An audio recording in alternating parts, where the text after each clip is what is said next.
नमस्कार जी, मैं आपका अपना कुलदीप अवस्थी। अभी कुछ दिनों से आपने एक चर्चा बहुत सुनी होगी, अरविंद केजरीवाल के कथित शिव महल, जिसे शीश महल कहा जाने लगा है, की कहानी बीते कुछ वर्षों में काफ़ी चर्चा में रही है, खासकर राजनीतिक गलियारों और मीडिया में। इसे लेकर दिल्ली की राजनीति में बड़े विवाद भी हुए हैं। आइए इसकी पूरी कहानी को चरणबद्ध तरीके से बारीकी से समझने का प्रयास करते हैं। मुख्यमंत्री आवास की परंपरा क्या है? दिल्ली के मुख्यमंत्री को सरकारी आवास दिया जाता है। अरविंद केजरीवाल जब पहली बार 2013 में और फिर 2015 में पूर्ण बहुमत के साथ मुख्यमंत्री बनते हैं, तो उन्होंने पहले से मौजूद मुख्यमंत्री आवास, जो कि 6 Flagstaff Road Civil Lines Delhi में हुआ करता है, में रहना शुरू कर दिया। अब वो उसे शीश महल नाम क्यों पड़ा? विपक्षी पार्टियों और मीडिया द्वारा इस घर को शीश महल या शिव महल कहा जाने लगा, क्योंकि इसमें भव्य निर्माण हुआ था, रिनोवेशन करवाया गया, महंगे इंटीरियर्स भी काम उसका किया गया। विपक्ष ने इसे राजशाही ठाठ की संज्ञा दी और कहा कि ये आम आदमी पार्टी की सादगी की राजनीति के विरुद्ध है। महंगे रिनोवेशन के आरोप लगे। 45 करोड़ रुपए से ज्यादा की लागत से बंगले की मरम्मत हुई और सजावट में खर्च हुआ है।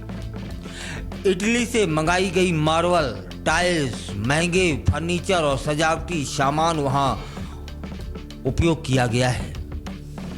8 लाख रुपए का पर्दा है साहब, 25 लाख रुपए का सोफा सेट है, 5 लाख रुपए की टाइल्सें हैं।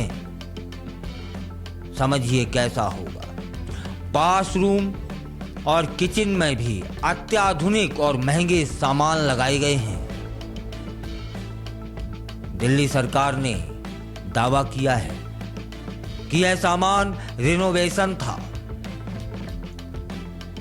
और ताज्जुब तो देखिएगा, इतने बड़े आरोपों में यह कहा गया कि मात्र सामान्य है, क्योंकि बंगले की हालत जर्जर हो चुकी थी। किसी भी नियम का उल्लंघन नहीं हुआ है, आम आदमी पार्टी कह रही है, और सब कुछ पीडब्ल्यूडी के नियमों के अनुसार हुआ है। अब एक खुलासे की ओर चलते हैं कि आरटीआई के जरिए कई दस्तावेज सामने आ चुके हैं, जिनमें खर्च के डिटेल्स थे। विपक्ष आरोप लगाता है कि इन खर्चों को छिपाने की कोशिश की गई। पीडब्ल्यूडी के अधिकारियों पर मिलीभगत और फर्जीवाड़ों के आरोप लगे हैं। भाजपा और कांग्रेस दोनों ने इस मुद्दे को लेकर केजरीवाल पर जबरदस्त हमले किए हैं। 5 स्टार सीएम और फकीर की फिजूल खर्ची जैसे जुमलों का इस्तेमाल हुआ है। सोशल मीडिया पर इस मुद्दे को लेकर ट्रोलिंग और मीम्स की भरमार पड़ी हुई है। सोशल मीडिया भरा पड़ा है। आम आदमी पार्टी की सफाई पार्टी ने कहा कि यह आवास सीएम का ऑफिस कम रेजिडेंस है, जहां मीटिंग्स होती हैं, मेहमान आते हैं, इसलिए कुछ सुविधाएं आवश्यक थी। पार्टी ने सवाल उठाया कि जब प्रधानमंत्री और अन्य मुख्यमंत्रियों के आलीशान आवासों पर कोई सवाल नहीं उठता, तो फिर केजरीवाल को लेकर दोहरा मापदंड क्यों है? और जनता की राय क्या है वह भी समझ लेते हैं। कुछ लोग इसे जरूरत के हिसाब से किया गया काम मान रहे हैं, तो कुछ इसे जनता से विश्वासघात। आम आदमी पार्टी का मुख्य वायदा क्या था? सादगी, पारदर्शिता और भ्रष्टाचार विरोध रहा है ना। ऐसे में ऐसे खर्च लोगों को चौंकाने लगे हैं। कानून और जांच की क्या स्थिति है? भाजपा ने इस मामले में एलजी से जांच की मांग की है और जांच चालू है। कुछ मामलों में सीबीआई और ईडी की जांच भी चल रही है, लेकिन अब तक कोई ठोस कानूनी कार्रवाई सार्वजनिक नहीं हो पाई है। दिल्ली एमसीडी और विधानसभा चुनाव में यह मुद्दा बड़ी जोर शोर से उठा था। हालांकि आम आदमी पार्टी चुनाव हार गई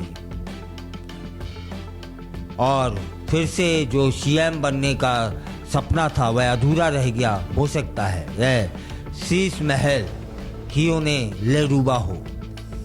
अरविंद केजरीवाल के शीश महल की कहानी केवल एक बंगले के रिनोवेशन की नहीं है, बल्कि एक विचारधारा के वायदे और उसके व्यवहार के बीच की खाई को दिखा रही है।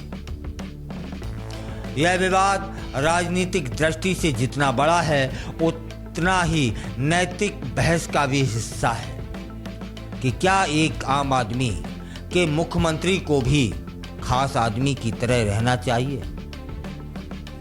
यह थी शीश महल की